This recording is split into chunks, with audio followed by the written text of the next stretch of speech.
fonctionne bien. Maxime, bonjour, tu es en direct avec Bonjour. nos internautes. Donc, nous allons voir ensemble le CLE, le centre labellisé d'entraînement de nage avec palme de Quimper, et notamment aussi un peu de parler de la nage avec palme en général, sur les techniques de palmage. On va te laisser la parole, et puis on va dire que on va te laisser. Que dis-tu de 20 minutes? C'est Est-ce que très ça bien. te C'est très suffit? bien Ah, pour moi. parfait. C'est très Si bien tu fais pour moi. moins, tu peux faire moins, mais c'est pas le but du jeu non plus, hein. Tu peux, Bien voilà. sûr, Mais ouais. de toute façon, après, tu auras la main sur la vidéoconférence pour récolter les questions en direct après ces 20 minutes-là. Ça marche? Très bien. Eh Ça bien, écoute, marche. on t'écoute. À tout de suite. Donc, bonjour à tous. C'est Maxime Bergeron. Je suis l'entraîneur du CLE de nage avec palme situé à Quimper. Donc aujourd'hui, on m'a demandé de faire une petite intervention pour expliquer déjà ce qu'est le CLE, qui est une structure du CIBPL, pour un peu démystifier ce qu'est le CLE. Donc ça, c'est la première partie de mon exposé. Et ensuite, je prendrai un temps pour revenir sur, comme le disait Thibaut, sur la technique du palmage, avec 2 ou 3 points que j'ai mis en avant, qui me paraissent vraiment prépondérants quand on palme, que ce soit pour des novices, pour du perfectionnement, mais aussi pour quelqu'un qui veut améliorer sa technique, avec des exercices qu'on utilise voilà, dès les jeunes jusqu'à l'excellence sportive avec des sportifs de haut niveau. Donc le CLE. Donc CLE, c'est un sigle qui signifie Centre labellisé d'entraînement. Alors, comment ça fonctionne un CLE? Le CLE, en fait, c'est une structure typiquement bretonne qui a été mise en place par la région Bretagne il y a quelques années et en fait qui permet aux clubs et aux disciplines de Bretagne de s'appuyer sur une structure d'accession vers le haut niveau. Donc ça existe dans tous les sports, hein. Il y a des clés de basket par exemple, il y a des clés de nage avec palme, il y a des clés de foot, mais vous ne les retrouvez qu'en Bretagne parce que les autres régions à ce jour n'ont pas mis en place ce genre de disposition. Donc c'est vraiment un plus que la région Bretagne a mis en place. Donc le clé de nage avec palme et donc du CIBPL, il est basé à Quimper et il est accessible aux jeunes licenciés dans une structure du CIBPL et il est accessible pour les lycéens en grande majorité. Aujourd'hui, les nageurs du CLE, ce sont des lycéens qui vont de la seconde à la terminale. On pourrait avoir des nageurs plus jeunes, mais pour l'instant, ce n'est pas le cas. Et c'est vrai que c'est plus compliqué parce que, en général, qui dit accession au CLE dit départ de sa famille pour se rendre dans un internat, et c'est moins évident quand on est au collège. En général, c'est une structure qui correspond très bien pour les lycéens. Donc, ce rôle, comme je le disais juste avant, ça permet d'être un support au club formateur du CIBPL, parce qu'il y a des clubs qui forment des nageurs au CIBPL avec beaucoup de résultats, mais qui n'ont pas forcément les moyens de proposer à leurs nageurs et aux nageuses des solutions d'entraînement qui correspondent à leur progression. Le CLE, c'est fait pour ça. En gros, le CLE, c'est l'équivalent d'un petit pôle espoir, un petit pôle France. C'est-à-dire qu'il y a des nageurs qui sont détectés en Bretagne par leur niveau, par leurs compétences, par l'équipe technique régionale, et on va leur dire, voilà, on se rend compte qu'aujourd'hui dans ton club, tu vas avoir du mal à progresser parce que tu peux t'entraîner que 2 fois par semaine et tu n'as pas accès à une salle de musculation. Ben voilà, le CLE te permet de rester licencié à ton club, tu pourras toujours courir sous les couleurs de ton club, mais en revanche, on va te proposer des solutions d'entraînement avec beaucoup plus de moyens. Et ensuite, c'est une passerelle vers le haut niveau pour les sportifs. C'est-à-dire que sans ce CLE, en fait, certains nageurs avant passaient de leur structure club, comme je disais, où ils pouvaient s'entraîner 2 à 3 fois par semaine. Et du jour au lendemain, parce qu'ils avaient été détectés par la commission nationale, ils passaient sur un pôle France, qui était parfois très loin de chez eux et qui imposait une rigueur d'entraînement et un volume d'entraînement qui était très important. Et donc, souvent, les jeunes, en tout cas, n'étaient pas très à l'aise dans les premiers mois parce que ça faisait un bond trop important. Là, le CLE, c'est la passerelle idéale en fait entre ces deux mondes, qui est l'apprentissage et vraiment le haut niveau. Donc, c'est vraiment une passerelle pour le haut niveau. Donc, les moyens humains et matériels que l'on a à disposition au CLE, donc c'est un entraîneur, donc moi-même, c'est ma 3e année où j'entraîne. Donc j'entraîne l'entraînement dans l'eau et je m'occupe de la préparation physique également. Je m'occupe également du suivi du nageur, correspondance avec le lycée, mais on en reviendra plus tard. L'effectif, c'est sur les 3 premières saisons, c'est un effectif d'environ 10 athlètes. En général, autant de filles que de garçons, et je vous dis des nageurs qui sont répartis entre la seconde et la terminale. Les moyens matériels, on a accès à un bassin de 25 mètres, en l'occurrence la piscine de Kerlenvian, avec 6 créneaux par semaine.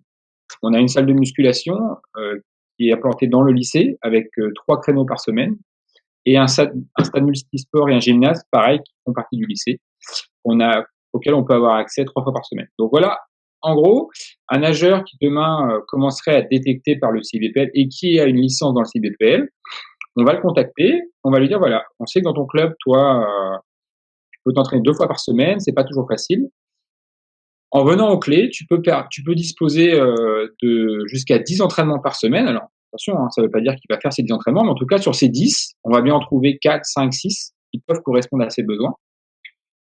Et en plus de ça, il va pouvoir, avec le lycée de Cornouailles, qui est le lycée de Quimper, on a un partenariat qui permet d'avoir des aménagements emploi du temps. Donc, c'est-à-dire que les élèves de la seconde à la terminale sont dans des classes sport qui leur permettent de s'entraîner soit le matin, donc ils commencent pas les cours avant 9h, soit de finir plus tôt à 16h afin de pouvoir s'entraîner à 16h30 pour venir à l'entraînement du soir. Tout ça est fait pour favoriser au maximum l'accès aux nageurs à l'entraînement, que ce soit en salle de musculation et en bassin, et qu'il n'ait pas les contraintes d'un lycéen normal qui est soumis aux créneaux d'un club normal, en fait, avec des créneaux soit très tard, soit trop tôt, auxquels il ne peut pas accéder car il a cours en même temps. Donc tout ça, il faut bien se rendre compte que c'est quand même une grosse organisation, et du coup, ça implique d'avoir beaucoup d'interlocuteurs et de partenaires qui nous permettent que ça fonctionne. Ce sera la dernière partie de ma présentation sur le clé en lui-même. Donc tout d'abord, il y a le CIBPL, bien sûr, qui a créé le clé de nage avec palme et qui embauche l'entraîneur du clé, qui lui permet d'être salarié du CIBPL. Avec le CIBPL en support, on a la Fédération française d'études des sports sous-marins, qui a implanté dans son projet de performance fédérale le clé, qui permet au clé d'être reconnu comme une structure d'accession au haut niveau.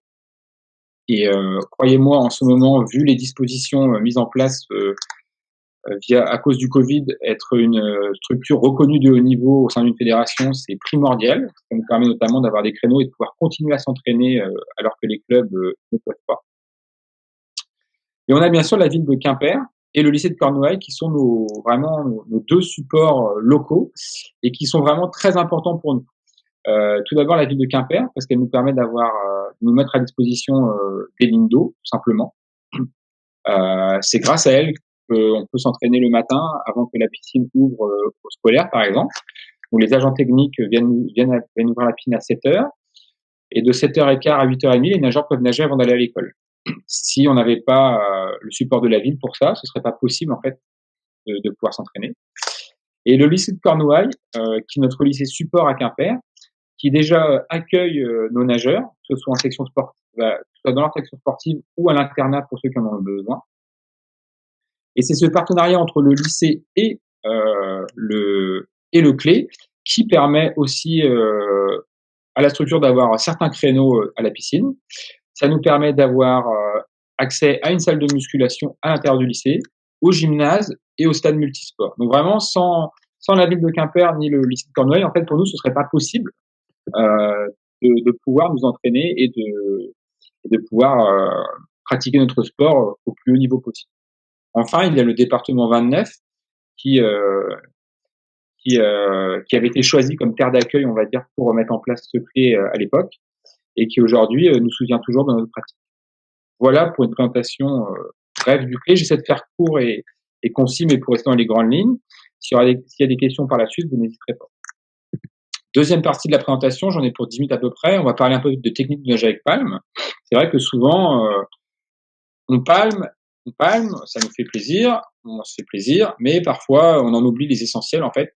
Il faut toujours revenir sur des principes techniques. Donc, aujourd'hui, j'ai sélectionné vraiment deux points techniques essentiels. Vous allez voir, on va pas aller très loin, mais qui sont pour moi vraiment essentiels si on veut pratiquer notre sport dans la plus grande efficacité possible, mais aussi dans le plus grand confort possible.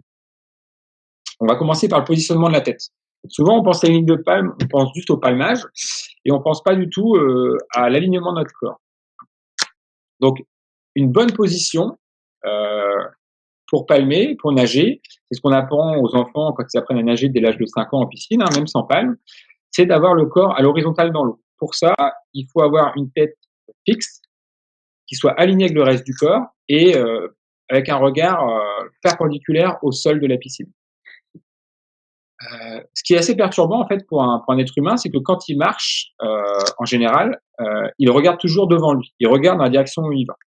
Et en fait, si vous réfléchissez, en marchant, on regarde devant nous et donc on a le corps aligné. Imaginez-vous marcher dans la rue avec la tête toujours relevée, vous auriez très vite mal au cou, ce serait très désagréable. Le problème dans l'eau, c'est qu'on ne peut pas évoluer debout.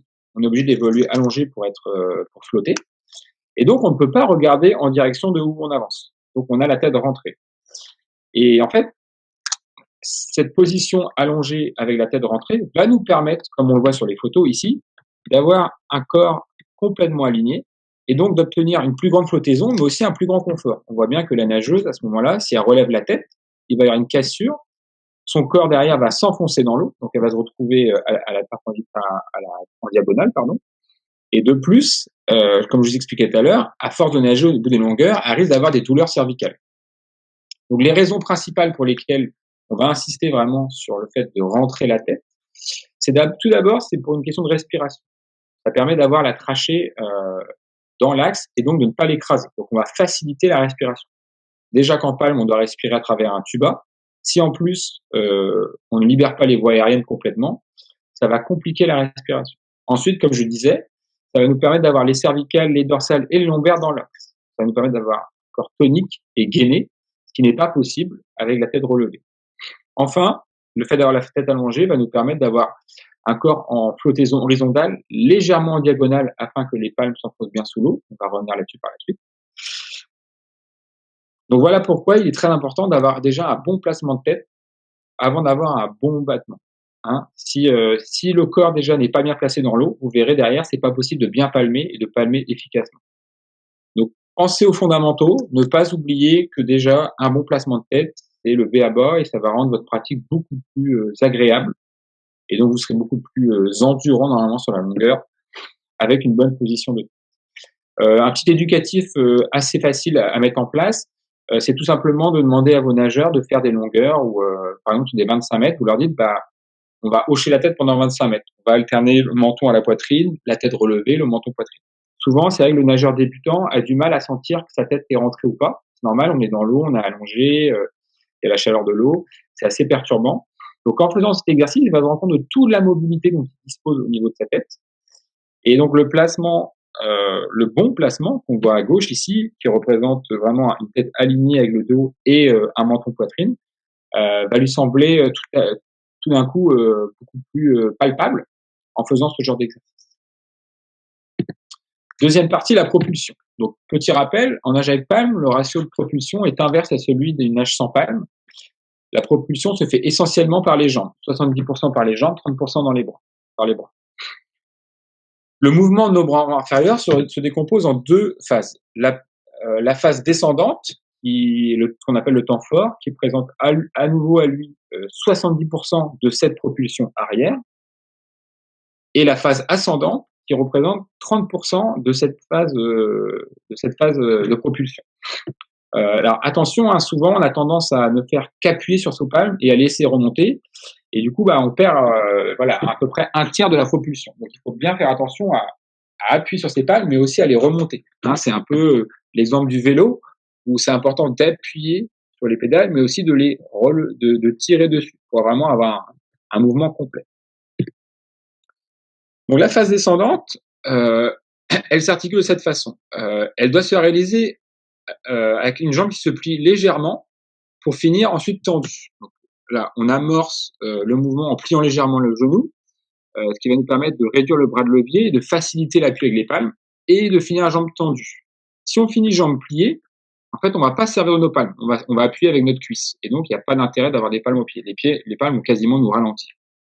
La phase ascendante, la phase ascendante, elle, se fait jambes tendues Et en arrivant en haut, bien sûr, on va replier la jambe afin de préparer à nouveau cette phase descendante. C'est un cycle sans fin en fait. On descend la jambe, on la remonte, on descend la jambe, on la remonte. Souvent, le risque, c'est que chez le novice ou chez le praticien qui n'a pas trop fait attention à cette technique au départ, c'est qu'on va beaucoup travailler avec les genoux. Hein, on va le voir sur les images d'après. Et donc, le but de cette petite diapo, c'est d'éviter cet exercice, de proposer l'exercice en évitant ce petit défaut de palme. Donc, en palme, il est important d'utiliser toute sa jambe. Généralement, par facilité, on va plier la jambe au niveau du genou. Donc, c'est ce que j'expliquais tout à l'heure. Afin de réduire le bras de levier, le couple, en fait, on va plier notre genou. De cette façon-là, on va pas appuyer directement sur la palme, on va appuyer d'abord sur notre jambe et ça va nous faciliter l'appui. Le risque, c'est qu'en faisant ça à répétition, déjà, on va forcer sur notre genou et en plus, on va pas se servir de nos palmes. Le mouvement doit se faire sur la jambe complète. Il doit être initié par la hanche et se terminer par la cheville. On voit ici sur l'image de droite que le nageur engage d'abord son genou et ensuite la palme. Alors, le gros défaut avec ce mouvement, c'est que déjà, en fait, ce que j'expliquais, la palme est très peu utilisée, puisque globalement, c'est le genou qui appuie dans l'eau. Donc en fait, là, c'est le mollet, le tibia qui sert de palme, et non pas la palme. On voit bien la palme, là, elle est encore courbée, elle sert pas à grand-chose. En plus de ça, le nageur, là, il se retrouve avec sa cuisse qui est à 90 degrés par rapport à l'avancement. Donc ici, là, imaginez que l'eau, elle arrive ici, là, en fait, ça nous freine. Donc c'est comme s'il nageait avec un frein complètement, totalement. À l'inverse, cette nageuse, qui est dans la même phase descendante, on voit bien qu'elle a une jambe complètement tendue. Elle a amorcé le mouvement depuis la hanche, comme je l'expliquais avant, et non pas avec le genou. De cette façon, elle ne crée pas de frein, déjà, comme sur la première photo.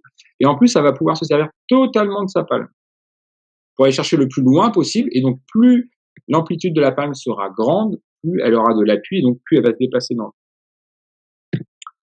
Donc, des petits exercices simples pour pouvoir pallier à ce genre de défaut, pour finir. Un éducatif très simple, qu'on pratique aussi bien avec les jeunes qu'avec les nageurs experts, c'est des battements sur le dos. Ça peut aussi se réaliser en ondulation, mais dans un premier temps, on peut le faire en ondulation. Donc, on demande aux nageurs de se positionner sur le dos, comme on le voit là, avec une planche. Et à bout de main, ils tiennent une planche qui va venir se positionner finalement au-dessus des genoux. Si le nageur plie trop les genoux, il va venir buter dans la planche. Ça va lui faire un contact sensitif qui va être beaucoup plus simple à détecter que quand il nage sur le ventre et où le nageur va dire ah non, je plie pas les genoux, parce que lui, il ne le sent pas.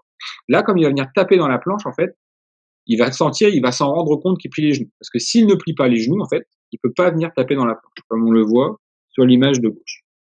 Donc voilà, comme je disais, la planche permet d'avoir un repère sensitif pour le nageur. Si le genou touche la planche, c'est que la jambe est trop pliée. Donc ça peut être réalisé sur des 25 mètres, où à chaque fois, au bout de 25 mètres, vous faites le point avec vos nageurs, en disant, voilà, là, moi, ce que je vois, c'est que ton genou sort de l'eau, la planche bouge, par contre, ta palme ne sort pas de l'eau. En revanche, quand c'est bien fait, vous voyez, la jambe finit allongée, donc là, le genou ne peut pas taper la planche reste en flottaison dans la surface, sans rentrer en contact avec le genou, et par contre, il arrive quand même à venir remonter sa palme assez haut pour pouvoir se propulser. Donc voilà, je voulais revenir avec vous sur vraiment sur du b.a.-ba, hein, du palmage, mais qui est pour moi essentiel. Je vous dis que ce soit avec les jeunes que j'entraîne ou aussi bien, alors les jeunes, quand je dis les jeunes, c'est les débutants, mais aussi bien avec des nageurs de niveau international. Hein, c'est des exercices qu'on reprend, peut-être pas toutes les séances, mais quasiment, parce que c'est un peu comme un musicien qui refait ses gammes. Hein, il faut toujours revoir les bases. Et voilà, les gros défauts que je vois chez les apnéistes ou les plongeurs, souvent quand je me déplace sur un site, c'est ça, c'est que on en vient comment ça s'appelle, à ne pas assez faire de mouvements techniques, et surtout qu'en palme, en plongée et en apnée, souvent on a des palmes qui sont d'autant plus longues, ce qui fait qu'on a de tendance à plier d'autant plus les genoux, et donc souvent on se retrouve avec une pratique inefficace, donc qui nous fatigue pour pas grand chose. Et en plus, souvent, on entend des plaintes, en fait, ce qui est logique, parce que les gens nous disent, c'est pas super agréable, je commence à avoir mal aux genoux. Mais c'est normal parce que, vu qu'on nage avec les genoux pliés, eh bien, en fait, on force sur nos articulations et c'est mauvais. Voilà pour moi. J'espère que, même si ça a été assez court, c'était compréhensible. Et puis, j'espère qu'on se retrouve juste après sur le chat pour pouvoir discuter sur les questions. Merci de votre attention. Bonne soirée. Merci à toi, Maxime. Reste avec nous car c'est le même lieu pour les questions sur la vidéoconférence. Merci encore. Donc, c'est jamais facile de faire à distance une vidéoconférence. Je crois que tous ceux qui l'ont déjà testé peuvent en témoigner. Et donc encore merci pour avoir être prêté à l'exercice.